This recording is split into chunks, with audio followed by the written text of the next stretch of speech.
પાવી જેતપુર તાલુકાની આદિવાસી આશ્રમ શાળા 12 ખાતે ટીબીના સારવાર લઈ રહેલા દર્દીને પૌષ્ટિક આહાર કીટ વિતરણ કરવામાં આવી.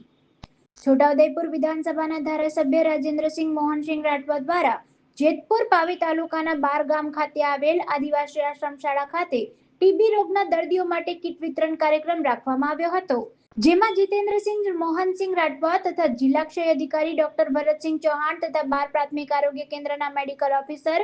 તેમજ આરોગ્ય સ્ટાફ તથા ટીબી સુપરવાઇઝર વિનોદભાઈ વણકર અને નેહલભાઈ દલાલ અને આદિવાસી આશ્રમ શાળાના પ્રિન્સિપાલ, પૂર્વ તાલુકા પંચાયત પ્રમુખ નવલસિંહભાઈ રાઠવા, એમસી કોલેજના ક્લાર્ક અને TB champion Arvindbhai Rathwa, TB laboratory supervisor Nehal Dalal સહિત 12 ખટાસ મુવાડા ડુંગરવાડ પ્રાથમિક આરોગ્ય કેન્દ્રના લાભાર્થીઓ ટીબીના સારવાર લઈ રહેલા દર્દીઓ ઉપસ્થિત રહ્યા હતા.